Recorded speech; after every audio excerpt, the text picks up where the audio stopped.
রমজানের পবিত্রতায় প্রবাসী হলর মিলন মেলা ওমানের উগ্র হোটেলেও আয়োজিত হলেও গ্লোবাল মানি এক্সচেঞ্জের এক মর্যাদাপূর্ণ ইফতার মাহফিল। এ আয়োজনত অংশ লয় প্রবাসী বাংলাদেশি কমিউনিটি নেতৃবৃন্দ, বিশিষ্ট ব্যবসায়ী ও সিআইপি ব্যক্তিবর্গ সহ বিপুল সংখ্যক প্রবাসী হল। কারেন্সি এক্সচেঞ্জের লাইসেন্স শুধুমাত্র গ্লোবাল মানি এক্সচেঞ্জে রয়েছে।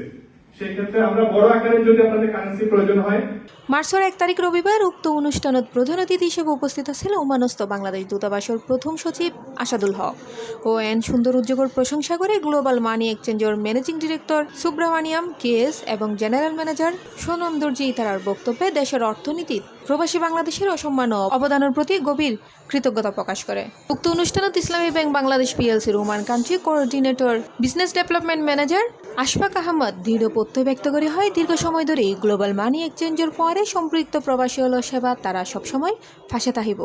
বিয়াক শেষে মার্কেটিং এক্সিকিউটিভ আবু মোহাম্মদ জাহেদুল ইসলাম অনুষ্ঠানত উপস্থিত অতিথি ও বিয়াক প্রবাসী হলের প্রতি আন্তরিক ধন্যবাদ ও কৃতজ্ঞতা জানায়।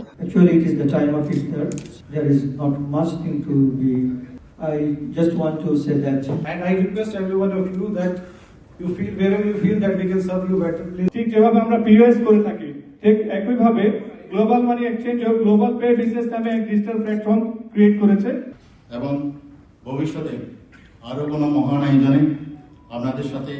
So let me thank you each and everyone once again. Thank you all. ইফতার ও নৈশভোজের মাধ্যমে শেষ হয়নি এই আয়োজনত বিশ্ব মুসলিম উম্মাহ প্রবাসী হলে শান্তি ও সমৃদ্ধি কামনা করে বিশেষ মুনাজাত করা হয়। আমরা কতিপয় গুণাগার বান্দা ইফতারের পূর্ব মুহূর্তে এই প্রোগ্রামে এসে উপস্থিত হয়েছি। আল্লাহ আপনি আমাদের সকলকে ক্ষমা করে দিন। C plus TV, Chittagong.